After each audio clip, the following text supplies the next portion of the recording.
हरियाणा के मुख्य सचिव संजीव कौशल ने कहा कि ऑनलाइन बढ़ते अपराध को ध्यान में रखते हुए लोगों को निरंतर जागरूक करने के लिए विशेष अभियान चलाने की आवश्यकता है, ताकि लोगों को अनियमित जमा योजनाओं, अष्टविनायक निवेशक कंपनियों की जालसाजी और धोखाधड़ी से बचाया जा सके। मुख्य सचिव संजीव कौशल ने चंडीगढ़ में रिजर्व बैंक ऑफ इंडिया द्वारा आयोजित राज्य स्तरीय कोऑर्डिनेशन कमेटी की बैठक की अध्यक्षता। मुख्य सचिव ने कहा कि साइबर जालसाज विभिन्न प्रकार के तरीके अपनाकर लोगों को ठगने का कार्य करते हैं। साइबर अपराध करने वालों के खिलाफ 1 जनवरी 2023 से 30 नवंबर तक 1,05,843 शिकायतें मिली हैं। इनमें से 51,371 का निपटारा किया जा चुका है और 54,472 शिकायतों का निवारण कार्य प्रगति पर है।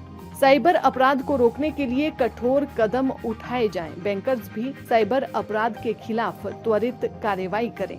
मुख्य सचिव ने बताया कि 2,354 केस दर्ज कर 647 केस का निपटान किया गया, जिनमें से 5 लाख रुपए से अधिक के 409 गंभीर मामलों की पहचान की गई। इसके अलावा 79 मामलों में केस दर्ज कर स्वतः ही संज्ञान लिया गया और 1,707 अपराधियों को गिरफ्तार किया गया। इस अवधि के दौरान 66 करोड़ 92 लाख रुपए की वसूली की गई। भारतीय विनिमय बोर्ड द्वारा अपराध में शामिल लोगों की संपत्ति अटैच करने की कार्यवाही की जा रही है। उन्होंने कहा कि भारतीय और विनिमय बोर्ड का मुख्य उद्देश्य शेयर बाजार में निवेशकों को सुरक्षा प्रदान करना है। इसके साथ ही ट्रेडर्स और निवेशकों को किसी भी प्रकार के धोखाधड़ी और स्कैम के खिलाफ मदद प्रदान करनी है। हरियाणा में जल्द ही हिसार और अंबाला 2 कार्यालय खोले जाएंगे। उन्होंने बताया कि साइबर अपराध के प्रति लोगों को जागरूक करने के लिए 578 कार्यक्रम आयोजित किए गए।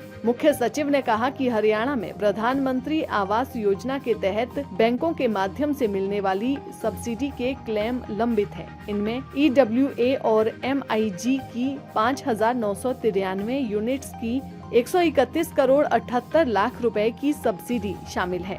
इसके अलावा 1 करोड़ 20 लाख रुपए की प्रोसेसिंग फीस भी लंबित है। इसे जल्द से जल्द जारी करवाया जाएगा।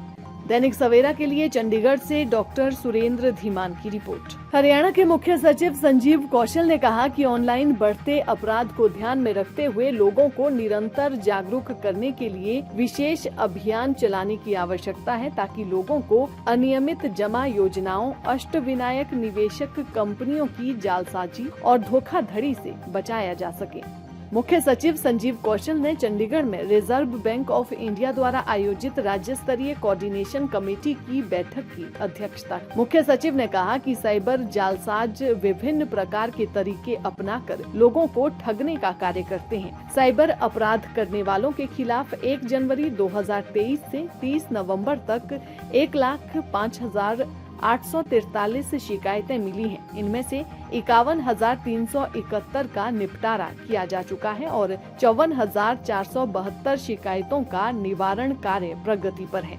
साइबर अपराध को रोकने के लिए कठोर कदम उठाए जाएं। बैंकर्स भी साइबर अपराध के खिलाफ त्वरित कार्रवाई करें। मुख्य सचिव ने बताया कि 2,354 केस दर्ज कर 647 केस का निपटान किया गया, जिनमें से 5 लाख रुपए से अधिक के 409 गंभीर मामलों की पहचान की गई। इसके अलावा 79 मामलों में केस दर्ज कर स्वतः ही संज्ञान लिया गया और 1,707 अपराधियों को गिरफ्तार किया गया। इस अवधि के दौरान 66 करोड़ 92 लाख रुपए की वसूली की गई। भारतीय विनिमय बोर्ड द्वारा अपराध में शामिल लोगों की संपत्ति अटैच करने की कार्यवाही की जा रही है। उन्होंने कहा कि भारतीय और विनिमय बोर्ड का मुख्य उद्देश्य शेयर बाजार में निवेशकों को सुरक्षा प्रदान करना है। इसके साथ ही ट्रेडर्स और निवेशकों को किसी भी प्रकार के धोखाधड़ी और स्कैम के खिलाफ मदद प्रदान करनी है। हरियाणा में जल्द ही हिसार और अंबाला 2 कार्यालय खोले जाएंगे। उन्होंने बताया कि साइबर अपराध के प्रति लोगों को जागरूक करने के लिए 578 कार्यक्रम आयोजित किए गए। मुख्य सचिव ने कहा कि हरियाणा में प्रधानमंत्री आवास योजना के तहत बैंकों के माध्यम से मिलने वाली सब्सिडी के क्लेम लंबित हैं। इनमें EWA और MIG की 5,993 यूनिट्स की 131 करोड़ 78 लाख रुपए की सब्सिडी शामिल है। इसके अलावा 1 करोड़ 20 लाख रुपए की प्रोसेसिंग फीस भी लंबित है। इसे जल्द से जल्द जारी करवाया जाएगा। दैनिक सवेरा के लिए चंडीगढ़ से डॉक्टर सुरेंद्र धीमान की रिपोर्ट।